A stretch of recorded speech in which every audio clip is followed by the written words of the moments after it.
Hello കൂട്ടുകാരെ, മലയാളി മോമിലേക്ക് നിങ്ങൾക്ക് വീണ്ടും സ്വാഗതം. അപ്പോൾ ഇന്നത്തെ വീഡിയോ നമ്മൾ ജൂലൈ മാസത്തെ പ്ലാനർ വീഡിയോ ആയിട്ടാണ് വന്നിരിക്കുന്നത്, അല്ലെങ്കിൽ ബുള്ളറ്റ് ജേർണലിംഗ് വീഡിയോ ആയിട്ടാണ് വന്നിരിക്കുന്നത്.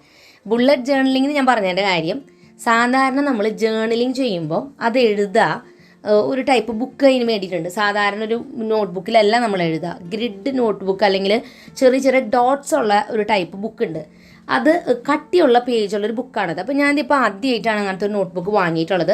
ഈ പേപ്പറിൻ്റെ തിക്നെസ് കൊടുത്തിട്ടുണ്ട് 120 GSM എന്നാണ് അതിൻ്റെ തിക്നെസ്സിനെ പറയുക. 100 GSM ഉണ്ട്, 120 ഉണ്ട്, അതിന് കൂടിയതൊക്കെ ഉണ്ട്, 220 ഒക്കെ വരുന്നുണ്ട്. പേപ്പറിൻ്റെ തിക്നെസ് അതനുസരിച്ച് കൂടി വരും. അതുപോലെ തന്നെ ഈ ഓരോ പേജസിലും ഡോട്ടുകൾ ഉണ്ടായിരിക്കും, സ്ട്രെയിറ്റ് ലൈനിങ്ങിൽ ഡോട്ട്സ് ഉണ്ടായിരിക്കും ഈ ഒരു ബുക്കിൽ. പിന്നെ ഇത് A5 സൈസ് എന്ന് പറഞ്ഞിട്ടുള്ള ബുക്കാണ്, അതായത് A4 പേപ്പറിനെക്കാട്ടും ചെറുതാണിത്.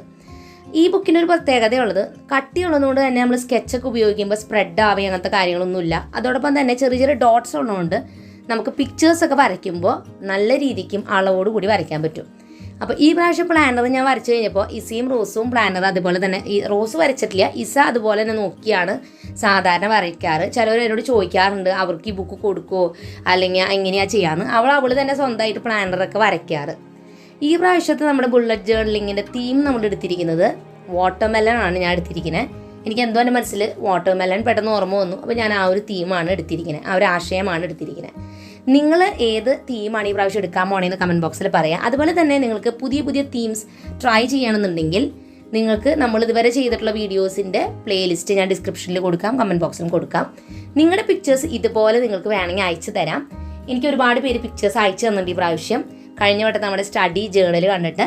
അപ്പോൾ അതുപോലെ നിങ്ങൾക്ക് അയച്ചു തരണമെന്നുണ്ടെങ്കിൽ ഞാൻ ഈ പറയുന്ന മെയിൽ ID-യിലോട്ട് ഒരു മാക്സിമം ഒരു 4 പിക്ചേഴ്സൊക്കെ കേട്ടോ, നിങ്ങളുടെ പേരും 4 പിക്ചേഴ്സും കൂടിയിട്ട് malayalimomcrafts@gmail.com എന്ന് പറഞ്ഞ മെയിൽ ID-യിലേക്ക് അയച്ചു തരാം. പേരും ഫോട്ടോസും അറ്റാച്ച് ചെയ്ത് അയച്ചു തരാം കേട്ടോ. അപ്പോൾ ഇതുപോലെ നമ്മുടെ വീഡിയോയിൽ നിങ്ങളുടെ പിക്ചേഴ്സ് ഞാനിങ്ങനെ ഒരു കൊളാജാക്കി പേരൊക്കെ വെച്ച് അങ്ങനെ ഷെയർ ചെയ്യും. നിങ്ങൾ ക്രാഫ്റ്റ് നമ്മുടെ ചാനൽ നോക്കി ചെയ്ത ക്രാഫ്റ്റ് ആയാലും മേക്ക് ഓവേഴ്സ് ആയാലും ഇതുപോലെയൊക്കെ, അതുപോലെ ബുള്ളറ്റ് ജേർണലിങ്ങിൻ്റെ അല്ലെങ്കിൽ പ്ലാനറിൻ്റെ ഒക്കെ പിക്ചേഴ്സ് നിങ്ങൾക്ക് അയച്ചു തരാവുന്നതാണ്. ഓക്കെ, അപ്പോൾ ഞാൻ അവിടെ അപ്പുറത്ത് വരച്ചുകൊണ്ടിരിക്കുന്നുണ്ട്. ജൂലൈ മാസത്തെ പ്ലാനറിൻ്റെ തീം പേജാണ് ഞാൻ വരച്ചുകൊണ്ടിരിക്കുന്നത്. തീം പേജ് എന്ന് പറഞ്ഞാൽ സ്റ്റാർട്ടിങ്ങിലുള്ള പേജാണത്. ജൂലൈന്ന് എഴുതി ചുറ്റും ഞാൻ വാട്ടർമെലൻ്റെ പല ഡിസൈൻസിലുള്ള പിക്ചേഴ്സ് ഡൂഡിൽസ് ഒക്കെ ഇങ്ങനെ വരച്ചുകൊണ്ടിരിക്കുകയാണ്, കളർ ചെയ്യുന്നുണ്ട്. പിന്നെ ഈ ഒരു ബുക്കിനെ കുറിച്ച് പറയുകയാണെന്നുണ്ടെങ്കിൽ ശരിക്കും പറഞ്ഞാൽ നല്ലതായിട്ടുണ്ട്. കാരണം കട്ടിയുള്ള പേജാണ്. ഈ സ്കെച്ച് ഒന്നും വരയ്ക്കുമ്പോഴും ബ്രഷ് പെൻ ഉപയോഗിക്കുമ്പോഴും ഒന്നും അതിൻ്റെ ഇങ്ക് സ്പ്രെഡ് ആവുന്നില്ല.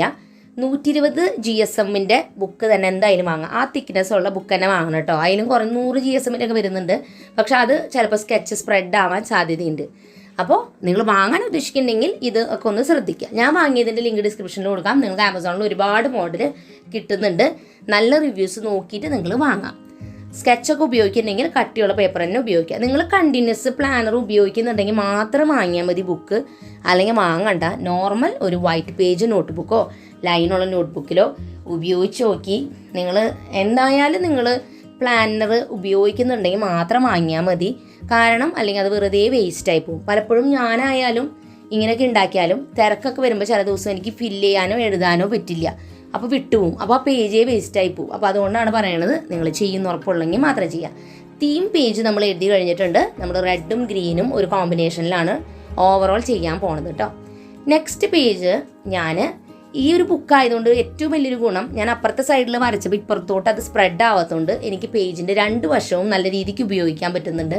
മുൻപ് ഞാൻ വീഡിയോയിൽ ഷെയർ ചെയ്യുമ്പോൾ എനിക്ക് ഭയങ്കര ബുദ്ധിമുട്ടായിരുന്നു. കാരണം നമ്മൾ സ്കെച്ച് കൊണ്ട് വരയ്ക്കുന്നത് അതൊക്കെ ഇപ്പുറത്തെ പേജിലേക്ക് സ്പ്രെഡ് ആകുമ്പോൾ ഞാൻ പിന്നെ ആ പേജ് ഉപയോഗിക്കാതെ അപ്പുറത്തെ പേജ് എടുക്കുവാറ് പതിവ്.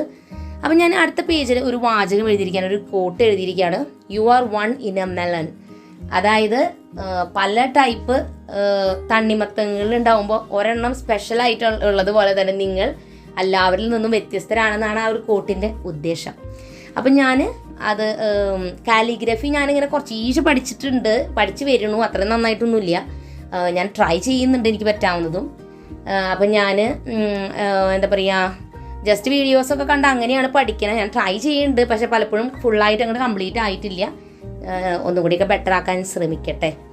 ഓക്കെ, അപ്പം ഞാൻ നേരത്തെ പറഞ്ഞല്ലോ റെഡും ഗ്രീൻ കോമ്പിനേഷനിലാണ് കൊടുക്കണേ. ഒരു കോട്ട് എഴുതിയിട്ട് അതിൻ്റെ തൊട്ട് താഴെ നോട്ട്സ് എന്നൊരു സെക്ഷൻ കൊടുത്തിട്ടുണ്ട്. ഈ ഒരു പേജ്, ഈ ഒരു ചെറിയ പേജിൻ്റെ തൊട്ടപ്പുറത്തെ പേജിൽ ഞാൻ ആ മാസത്തെ ജൂൺ മാസത്തെ കലണ്ടർ വരയ്ക്കാനാണ് ഉദ്ദേശിക്കുന്നത്. അപ്പോൾ കലണ്ടറിന് വേണ്ടിയിട്ട് ഞാൻ ഫുൾ പെൻസിലുകൊണ്ട് ഔട്ട്ലൈൻ ചെയ്ത് വെച്ചിട്ടുണ്ട് കേട്ടോ, ഫുള്ളായിട്ടും. അത് കഴിഞ്ഞിട്ട് ഞാൻ ഇങ്ങനെ വരച്ചുകൊണ്ടിരിക്കുന്നത്. രണ്ടാമത്തെ ഏറ്റവും വലിയ ഗുണം ഇങ്ങനത്തെ ബുക്കിൻ്റെ ചെറിയ ചെറിയ ഡോട്ട്സ് ഉള്ളതുകൊണ്ട് നമുക്ക് വരയ്ക്കാൻ വളരെ ഈസിയാണ്. സ്ട്രെയിറ്റ് ലൈൻസ് വരയ്ക്കാനായാലും നമുക്ക് പിക്ചേഴ്സ് വരയ്ക്കാനായാലും വളരെ എളുപ്പമായിട്ട് എനിക്ക് തോന്നി. നല്ലൊരു ഇതായിട്ട് തോന്നി. അപ്പോൾ നിങ്ങൾ ഇങ്ങനെ നന്നായിട്ടൊക്കെ പ്ലാൻ ചെയ്യുന്നുണ്ടെങ്കിൽ ഇങ്ങനെ ഡോട്ട്സ് ഉള്ള ബുക്ക് സെലക്ട് ചെയ്തോളൂ. നിങ്ങൾക്കത് വളരെ യൂസ്ഫുൾ തന്നെയായിരിക്കും കേട്ടോ. പിന്നെ ഇത് കുഞ്ഞു ബുക്കുമാണ്, അതായത് A5 എന്ന് പറയുമ്പോൾ A4 ഷീറ്റിനേലും ചെറുതാണ്. പക്ഷെ ഇത്രയും മതി, നമുക്ക് കുറച്ചൊക്കെ എഴുതിയാൽ മതി. നമ്മൾ ആദ്യമായിട്ട് പ്ലാനർ ചെയ്യുകയാണെന്നുണ്ടെങ്കിൽ ഒരുപാട് പേജുകളും കുറേ കാറ്റഗറിയൊക്കെ എഴുതിയിട്ട് ഒരു കാര്യമില്ല. നമ്മൾ ചെറുതാക്കി സ്റ്റാർട്ട് ചെയ്യുക, അപ്പം നമുക്ക് മടുപ്പ് തോന്നില്ല, നമ്മൾ പിന്നെയും ട്രൈ ചെയ്യും. ഇല്ലെങ്കിൽ നമുക്ക് കുറച്ച് ദിവസം കഴിയുമ്പോൾ മടുത്ത് നമ്മൾ നിർത്തും. അപ്പോൾ നമ്മൾ നെക്സ്റ്റ് പേജ് ഞാൻ പറഞ്ഞാൽ ഒരു വാചകം ഇഷ്ടപ്പെട്ടത് എഴുതി, തൊട്ടപ്പുറത്ത് കലണ്ടർ എഴുതി. ഞാൻ ഒരു ഡാർക്ക് ബ്ലാക്ക് സ്കെച്ച് ഉപയോഗിച്ചിട്ടാണ് ഇതൊക്കെ എഴുതണത്. ബാക്കി കളറിംഗ് ഒക്കെ ചെയ്യുന്നത് ബ്രഷ് പെൻ ഉപയോഗിച്ചിട്ടാണ്. ബ്രഷ് പെൻ കുറച്ചുകൂടി ഈസിയാണ് കളറിങ്ങിന്, നമുക്ക് പെട്ടെന്ന് കളർ ചെയ്ത് കഴിയും. ഇല്ലയെന്നുണ്ടെങ്കിൽ നിങ്ങൾക്ക് സ്കെച്ച് പെൻ ഉപയോഗിക്കാം, ക്രയോൺസ് ഉപയോഗിക്കാം, പെൻസിൽ കളർ ഇഷ്ടമുള്ളത് യൂസ് ചെയ്യാം. ഇതൊക്കെ വേണമെന്നൊരു നിർബന്ധമൊന്നുമില്ല കേട്ടോ. പിന്നെ ഞാൻ കളർ പെന്നുകളുണ്ട്, അതൊക്കെ മിക്സ് ചെയ്ത് ഉപയോഗിക്കുന്നുണ്ട്. ചിലർക്ക് ഇത് കാണുമ്പോൾ ഡൗട്ടാണ്, ഈ ഒരു ബുക്ക് തന്നെ വേണോ അല്ലെങ്കിൽ ഈ ബ്രഷ് പെൻ തന്നെ വേണോ? ഇതൊന്നും നിർബന്ധമില്ല. ഇതൊന്നും ഇല്ലെങ്കിലും നിങ്ങൾക്ക് പ്ലാനർ ട്രൈ ചെയ്ത് നോക്കാവുന്നതാണ്. അപ്പോൾ നമ്മളിത് ഇതെല്ലാം ഓവറോൾ എല്ലാം തന്നെ കളർ ചെയ്തും പിക്ചേഴ്സൊക്കെ വരച്ച് തീർക്കണം. അപ്പോൾ നമ്മൾ ഏത് തീം എടുത്താലും അതുമായി റിലേറ്റഡ് ആയിട്ടുള്ള പിക്ചേഴ്സ് അവിടെ ഇവിടെയൊക്കെ കുറച്ച് വരച്ച് വയ്ക്കുക. കുറേ ഒന്നും വേണമെന്നില്ല. നിങ്ങൾക്ക് പടം വരയ്ക്കാൻ അധികം അറിയെങ്കിൽ 1-2 പിക്ചേഴ്സ് വരച്ചാൽ മതി. പടം വരയ്ക്കലോ ഇതൊന്നല്ല ഇതിൻ്റെ കാര്യം. ശരിക്കും പറഞ്ഞാൽ പ്ലാനറിൻ്റെ പർപ്പസ് എന്താണെന്ന് വെച്ചാൽ നമ്മൾ അതിൽ എഴുതി പ്ലാൻ ചെയ്യുക, അല്ലെങ്കിൽ ലിസ്റ്റുകൾ ടു ഡു ലിസ്റ്റ് എഴുതുക എന്നുള്ളതാണ്. പലപ്പോഴും പിക്ചറൊക്കെ വരച്ച് ഭംഗിയൊക്കെ എല്ലാവരും അടച്ചു വയ്ക്കും. അതിൻ്റെ യഥാർത്ഥ പർപ്പസിലുള്ള കാര്യം നമ്മൾ ചെയ്യില്ല. അതിപ്പോൾ ഞാനായാലും ചില സമയത്ത് തിരക്ക് വരുമ്പോൾ ഞാനായാലും ചിലപ്പോൾ വിട്ടു പോകുന്നൊരു കാര്യമാണ് കേട്ടോ. ഈ ഒരു പ്രാവശ്യം ഞാൻ ഈ പ്ലാനർ കംപ്ലീറ്റ് ആയിട്ട് കഴിഞ്ഞിട്ട് ഞാൻ നിങ്ങളെ കാണിച്ചു തരാം എങ്ങനെയാണ് ഒരു കംപ്ലീറ്റഡ് ആയിട്ടുള്ള പ്ലാനർ ഇരിക്കുകയാണ് കേട്ടോ. അപ്പോൾ ഇനി ഞാൻ കളറിങ് ചെയ്ത് കഴിഞ്ഞിട്ട് സിൽവർ കളർ പെൻ ഉപയോഗിച്ച് സൈഡൊക്കെ ഒന്ന് വരച്ചു കൊടുക്കുന്നുണ്ട്. ഞാൻ 2 ദിവസമായിട്ടാണ് വരച്ചിട്ടുണ്ടായിരുന്നത്. പെൻസിൽ വെച്ച് ആദ്യം ഒരു ദിവസം വരച്ചിട്ട് പിന്നെയാണ് ഞാൻ കളറിങ്ങും കാര്യങ്ങളൊക്കെ ചെയ്തത്. കാരണം അത്യാവശ്യം നല്ല ക്ഷമയും പതുക്കനെ നമുക്കൊരു പ്ലാനർ ചെയ്തെടുക്കാൻ പറ്റുള്ളൂ. പ്രത്യേകിച്ച് പിക്ചേഴ്സൊക്കെ വരയ്ക്കുമ്പോൾ നമുക്ക് മടുപ്പ് വരും. എനിക്ക് അങ്ങനെ ഭയങ്കരമായിട്ട് സൂപ്പറായിട്ട് വരയ്ക്കാനൊന്നും അറിയില്ല, അറിയുന്ന പോലെ ഞാൻ വരയ്ക്കുന്നത്. അപ്പോൾ അതുകൊണ്ട് തന്നെ കുറേ നേരം കണ്ടിന്യൂസ് ഇരുന്ന് കഴിയുമ്പോൾ നമുക്ക് മടുക്കും. അപ്പോൾ അതുകൊണ്ട് 2 ദിവസമൊക്കെ എടുത്തിട്ട് നിങ്ങൾ സാവധാനത്തിലൊക്കെ വൃത്തിയായിട്ട് ചെയ്താൽ മതി. നെക്സ്റ്റ് പേജിൽ ഞാൻ ഗോൾസ് അല്ലെങ്കിൽ ലക്ഷ്യങ്ങൾ, ഈ മാസം എന്തൊക്കെയാണ് എൻ്റെ ഗോൾസ് ഞാൻ എഴുതി വെക്കുന്ന ഒരു സെക്ഷനാണത്. എഴുതി വയ്ക്കൽ മാത്രമല്ല, ആ ഒരു ലക്ഷ്യങ്ങൾ അച്ചീവ് ചെയ്യാനായിട്ട് നമുക്ക് ട്രൈ ചെയ്യണം. പഠിക്കുന്ന കുട്ടികളാണെന്നുണ്ടെങ്കിൽ നിങ്ങൾക്ക് ഇന്ന പോർഷൻസ് പഠിച്ച് തീർക്കണം, അങ്ങനെയുള്ള ഗോൾസ് ആവാം എഴുതുക. ജോലി ചെയ്യുന്നവരാണെന്നുണ്ടെങ്കിൽ അങ്ങനത്തെ ഗോൾസ്, എന്താണ് നിങ്ങളുടെ ലക്ഷ്യം എന്ന് വെച്ചാൽ അത് എഴുതുക. നെക്സ്റ്റ് ഒരു സെക്ഷൻ ഞാൻ കൊടുത്തിരിക്കുന്നത് ബ്രെയിൻ ഡംപ് എന്ന് പറഞ്ഞിട്ടാണ്. അതെന്താണെന്ന് വെച്ചാൽ എനിക്ക് മെയിനായിട്ട് ഞാൻ എനിക്ക് എന്തെങ്കിലും പുതിയ വീഡിയോ ഐഡിയാസൊക്കെ മനസ്സിൽ തെളിഞ്ഞു വന്നാൽ അപ്പം തന്നെ എഴുതി വയ്ക്കാനൊരു സെക്ഷനാണ് ഞാൻ ഉദ്ദേശിച്ചേക്കണേ. കാരണം അങ്ങനെ എഴുതി വയ്ക്കുമ്പോൾ ഞാൻ ചിലപ്പോൾ അങ്ങനെ നമ്മുടെ മനസ്സിൽ എന്തെങ്കിലും വരും, പിന്നെ അത് മറന്നു പോകും. അപ്പം അങ്ങനെ മറക്കാതിരിക്കാനാണ് ഒരു സെക്ഷൻ കൊടുത്തിരിക്കുന്നത്. അല്ലെങ്കിൽ നിങ്ങൾക്ക് പഠിക്കുന്ന സമയത്ത് ചെയ്യാനുള്ളതോ എന്തെങ്കിലും ക്രാഫ്റ്റ് ഐഡിയാസോ എന്തും ആവാം, നിങ്ങളുടെ മനസ്സിൽ പെട്ടെന്ന് നിങ്ങൾക്ക് തോന്നുന്ന എന്ത് കാര്യം വെച്ചാൽ എഴുതാനൊരു സെക്ഷൻ. അടുത്ത പേജിൽ നമ്മൾ മൂഡ് ട്രാക്കർ പേജ്, അതാണ് എല്ലാവരും ഫേവറേറ്റ് പേജ്. എനിക്കറിയാം, എനിക്ക് തോന്നുന്നു എനിക്കിഷ്ടപ്പെട്ട പേജാണത്. മൂഡ് ട്രാക്കർ എന്ന് പറഞ്ഞാൽ വേറെ ഒന്നുമില്ല, നമ്മുടെ ഒരു ദിവസം എങ്ങനെയുണ്ടായിരുന്നു, ഹാപ്പിയാണോ സാഡാണോ അല്ലെങ്കിൽ ഓക്കെ എന്ന ദിവസമാണോ എന്നൊക്കെ നമുക്ക് അറിയാൻ വേണ്ടിയിട്ടുള്ളൊരു പേജ്. ഞാനതിൽ ഓവറോൾ ഒരു 30 വാട്ടർ മെലൻസിൻ്റെ പീസസ് ആണ് വരച്ചു കൊടുക്കുന്നത്. 30 അല്ല കേട്ടോ, 31 ഓക്കെ, 31 പീസസ് വരച്ചിട്ടുണ്ട്. കളർ ചെയ്യുന്നില്ല, ആകെ ഗ്രീൻ കളർ മാത്രമേ ഞാൻ കൊടുക്കണുള്ളൂ. നമ്പേഴ്സ് എഴുതുന്നുണ്ട്. കളർ എങ്ങനെയാണ് നമ്മൾ കൊടുക്കേണ്ടതെന്ന് വെച്ചാൽ, ഞാനിപ്പോൾ ഇവിടെ 3 സ്മൈലി ഫേസസ് വരച്ചിട്ട് കാണാം. ചിരിച്ചിരിക്കുന്നതും സങ്കടപ്പെട്ടിരിക്കുന്നതും ഒരു ഓക്കെ എന്നുള്ള നിലയ്ക്ക്. അത് 3നും 3 കളേഴ്സ് കൊടുക്കാം. 1-ാം തീയതി നിങ്ങളുടെ ദിവസം എങ്ങനെയായിരുന്നു എന്ന് വെച്ചാൽ, ഇപ്പോൾ നല്ല സന്തോഷമാണെങ്കിൽ ഞാനിപ്പോൾ കൊടുത്തിരിക്കുന്ന കളർ പിങ്കാണ്, പിങ്ക് കൊടുക്കാം.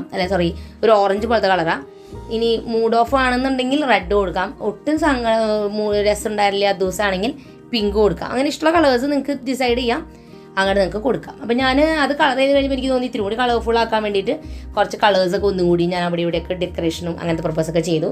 എനിക്ക് പൊതുവേ കളർഫുള്ളാണ് ഇഷ്ടം കേട്ടോ. ചിലവർ വളരെ ലൈറ്റായിട്ടും സിമ്പിളായിട്ടും ഒക്കെ അങ്ങനെ പ്ലാനർ ചെയ്യും. ഞാൻ കണ്ടിട്ടുമുണ്ട് അങ്ങനത്തെ. പക്ഷെ എനിക്ക് കളർഫുള്ളാണ് ഏറ്റവും വളരെയധികം ഇഷ്ടം. അതുകൊണ്ട് പലപ്പോഴും ഞാൻ സിമ്പിളായിട്ട് ചെയ്തു തുടങ്ങിയാലും അവസാനം മുഴുവനും കളർ കൊണ്ടുള്ളൊരു ഇതായിരിക്കും. കാരണം എനിക്ക് കളേഴ്സ് കാണുമ്പോൾ ഭയങ്കര ഒരു കണ്ണിനും മനസ്സിനൊക്കെ സന്തോഷമാണ്. നിങ്ങൾക്ക് സിമ്പിളായിട്ട് ചെയ്താൽ മതി എന്നുണ്ടെങ്കിൽ അങ്ങനെ ചെയ്യാം. അപ്പോൾ ഇനി ഞാൻ നെക്സ്റ്റ് പേജ് നമ്മൾ എഴുതാൻ പോണതാണ്. ഇതാണ് നമുക്കൊരു മെയിനായിട്ട് നമ്മൾ എഴുതേണ്ട ഒരു പേജ്. അപ്പോൾ ഈ ഒരു പേജിൽ ഞാൻ കുറേ സെക്ഷനായിട്ട് തിരിച്ചിട്ടുണ്ട്. മെയിനായിട്ട് ഇത് നമ്മൾ ഒരാഴ്ചയ്ക്ക് വേണ്ടിയിട്ടുള്ള ഒരു ടു ഡു ലിസ്റ്റൊക്കെ എഴുതാനുള്ളൊരു സെക്ഷനാണ്. ഒരാഴ്ചയല്ല, ഞാൻ 8 ദിവസത്തേക്കുള്ള രീതിയിൽ എഴുതിയിരിക്കുന്നത്. കാരണം ഇതിൽ സ്ഥലം ഉണ്ടായിരുന്നു, അതുകൊണ്ട്. ആദ്യം തന്നെ ഒരു ബോക്സിൽ ഞാൻ ജൂലൈന്ന് എഴുതി കുറച്ച് വാട്ടർമെലൻസ് ഒക്കെ വരച്ച് ഡെക്കറേറ്റ് ചെയ്യാണ്. അതിൻ്റെ തൊട്ട് താഴെ ചെറിയൊരു കലണ്ടർ, കാരണം നമുക്ക് ഓരോ ദിവസം കാര്യങ്ങൾ എഴുതുമ്പോൾ ഒന്ന് അറിയാൻ വേണ്ടിയിട്ട് ചെറിയൊരു കലണ്ടറും കൊടുത്തിട്ടുണ്ട്. ബാക്കിയുള്ള ഓരോ ബോക്സസും കുറച്ച് വലുതാക്കിയിട്ട് കൊടുത്തിരിക്കുന്നത്. കാരണം അന്നാന്ന് നമുക്ക് ചെയ്യേണ്ട കാര്യങ്ങൾ എഴുതാൻ, ഇമ്പോർട്ടൻറ്റ് കാര്യങ്ങൾ എഴുതാനുള്ളതാണ്. ഹോംവർക്ക് ആയാലോ, അല്ലെങ്കിൽ പഠിക്കുന്ന കുട്ടികൾക്ക് ഹോംവർക്ക്സ് ആയിരിക്കും, അല്ലെങ്കിൽ ഓരോരുത്തർക്ക് ജോലി ചെയ്യുന്നവർക്ക് എന്തൊക്കെയാണെന്ന് വെച്ചാൽ, അല്ലെങ്കിൽ ഹൗസ് വൈഫിനാണെങ്കിൽ അങ്ങനത്തെ കാര്യങ്ങൾ ഒക്കെ എഴുതാനുള്ളൊരു സെക്ഷൻ. ഈ ബോക്സസിൻ്റെ വലിപ്പം നിങ്ങൾ അധികമൊക്കെ എഴുതുന്നവരാണെന്നുണ്ടെങ്കിൽ നിങ്ങൾക്ക് വലിയതാക്കി വരയ്ക്കാം. ഞാൻ കുറച്ചായിട്ട് എഴുതാറുള്ളൂ, അതുകൊണ്ട് ഞാൻ ചെറിയ ബോക്സസ് വരച്ചിരിക്കുന്നത്. നിങ്ങൾക്ക് വേണമെങ്കിൽ ഒരു പേജിൽ 4 ബോക്സസ് വരയ്ക്കുകയോ അല്ലെങ്കിൽ 2 എണ്ണമായിട്ട് വരയ്ക്കാം. നിങ്ങളുടേതായ രീതിയിൽ നിങ്ങൾക്ക് ഇഷ്ടമുള്ളത് എത്രയോ വെച്ചാൽ വരയ്ക്കാം. നമ്മൾ ആദ്യം ഒരു കലണ്ടർ വരച്ചിട്ടുണ്ടെങ്കിലും അത് ചെറിയ കാര്യങ്ങൾ അടയാളപ്പെടുത്താൻ മാത്രമുള്ള ഒരു കലണ്ടർ ആയിരുന്നു. അതിൽ കുറേ കാര്യം എഴുതാനൊന്നല്ല, ഓവറോൾ ആ ഒരു മാസം നമുക്ക് മനസ്സിലാക്കാനാണ്. പക്ഷേ ഇതിൽ നമുക്ക് ഡീറ്റെയിൽ ആയിട്ട് എഴുതാനുള്ളൊരു പേജാണ്. പിന്നെ ഞാൻ പറഞ്ഞില്ലേ, ഓരോ ദിവസത്തേക്ക് വേണ്ടിയിട്ട് നമ്മൾ എഴുതിയിട്ടുണ്ടായിരുന്നു. ഫ്രൈഡേ, സാറ്റർഡേ, സൺഡേ, അങ്ങനെ ഓരോ ദിവസങ്ങൾ എഴുതാം, ഡേറ്റ് ഒക്കെ എഴുതാം, നമ്മുടെ കാര്യങ്ങൾ എഴുതാം. പിന്നെ ഞാൻ കൊടുത്തിട്ടുള്ളൊരു സെക്ഷൻ എന്ന് വെച്ചാൽ, നിങ്ങൾക്ക് ഇവിടെ ഇഷ്ടമുള്ളത് ഇതിൽ സെലക്ട് ചെയ്യാം. ഒന്നെങ്കിൽ മീൽ പ്ലാനിങ് എഴുതാം, ഇല്ലെങ്കിൽ പഠിക്കുന്ന കുട്ടികൾക്ക് സ്റ്റഡി പ്ലാൻ എന്ന് പറഞ്ഞ് എഴുതാം. അല്ലെങ്കിൽ ഞാനിപ്പോൾ വീഡിയോ ചെയ്യണതുകൊണ്ട് ചിലപ്പോൾ വീഡിയോയുടെ പ്ലാൻ ആവും. അതായത് ഓരോ ദിവസം ചെയ്യേണ്ട വീഡിയോയുടെ പേര് എന്താണെന്ന് എഴുതാം. അല്ലെങ്കിൽ ഓരോ ദിവസം ഭക്ഷണം വയ്ക്കേണ്ടത് എന്താണെന്ന് എഴുതാം. അല്ലെങ്കിൽ ഒരു ദിവസം പഠിക്കണമെങ്കിൽ എക്സ്ട്രാ ആയിട്ട് പഠിക്കുന്നത് എന്താണെന്ന് നിങ്ങൾക്ക് എഴുതാം. അതിൻ്റെ തൊട്ട് താഴെ ഹാബിറ്റ് ട്രാക്കർ എന്ന് പറഞ്ഞ പേജാണ്. ഇതെന്തെങ്കിലും പുതിയ ശീലങ്ങൾ നമ്മുടെ ലൈഫിൽ കൊണ്ടുവരണമെന്നുണ്ടെങ്കിൽ അത് ട്രാക്ക് ചെയ്യാനാണ്. അപ്പം എനിക്ക് വേണ്ട 4 കാര്യങ്ങൾ, നിങ്ങൾ 1, 2, 3, 4 കാര്യമൊക്കെ മാക്സിമം എഴുതിയാൽ മതി. ഒരുപാട് എഴുതി കഴിഞ്ഞാൽ എനിക്കറിഞ്ഞൂടെ, ഞാനതൊന്നും ചെയ്യില്ല. അപ്പോൾ പിന്നെ വെറുതെ ചെയ്യാത്ത കാര്യങ്ങൾ കുറേ എഴുതി കൂട്ടിയിട്ട് കാര്യമില്ല. ഇനി നിങ്ങൾ പ്ലാനർ അത്രയധികം ഉപയോഗിക്കാത്തവരാണെന്നുണ്ടെങ്കിൽ ഇങ്ങനെ ദിവസവും തീയതിയും എഴുതണ്ട. കാരണം നിങ്ങൾ ആ ദിവസം എഴുതിയില്ലെങ്കിൽ അത് വേസ്റ്റായി പോവുക, ഒരു കോളം പിന്നെ വെട്ടേണ്ടി വരും. അപ്പോൾ വേണമെന്നില്ല. അപ്പോൾ നമ്മൾ ഓവറോൾ നമ്മുടെ പ്ലാനർ കംപ്ലീറ്റ് ആയിട്ടുണ്ട്. ഇങ്ങനെയാണ് വന്നിട്ടുള്ളത്. എങ്ങനെയുണ്ട്, നിങ്ങൾക്ക് ഇഷ്ടപ്പെട്ടോ, അല്ലെങ്കിൽ നിങ്ങൾ ട്രൈ ചെയ്യാൻ പോണേന്ന് കമൻറ്റ് ബോക്സിൽ പറയണം. അതോടൊപ്പം തന്നെ ഞാൻ പറഞ്ഞല്ലോ ഈ ഒരു സെക്ഷൻ ഇത് കംപ്ലീറ്റ് ആയി കഴിഞ്ഞാലേ അടുത്തൊരു സെക്ഷൻ വരയ്ക്കുള്ളൂ. അതുപോലെ ഡേറ്റ് എഴുതിയില്ലെങ്കിൽ നിങ്ങൾ ആ എഴുതാത്ത ദിവസത്തെ പിന്നെ വിട്ട് കളയാൻ നമുക്ക് നെക്സ്റ്റ് എഴുതാം. അപ്പോൾ നമ്മുടെ പ്ലാനർ തീർച്ചയായിട്ടും എനിക്ക് ഇഷ്ടപ്പെട്ടു എന്ന് പ്രതീക്ഷിക്കുന്നു. നിങ്ങളുടെ പ്ലാനേഴ്സിൻ്റെ പിക്ചേഴ്സ് തീർച്ചയായിട്ടും എനിക്ക് അയച്ചു തരണം. അല്ലെങ്കിൽ ക്രാഫ്റ്റോ മേക്ക് ഓവർ എന്താ വെച്ചാൽ നമ്മുടെ വീഡിയോ കണ്ടിട്ട് ചെയ്തിട്ടുള്ള എന്ത് കാര്യങ്ങളും നിങ്ങൾക്ക് അയക്കാവുന്നതാണ്. അപ്പോൾ പുതിയൊരു നല്ല വീഡിയോ ആയിട്ട് വീണ്ടും നമ്മൾ വരുന്നതായിരിക്കും. അതായിരിക്കും എൻ്റെ എല്ലാ കൂട്ടുകാർക്കും ബൈ.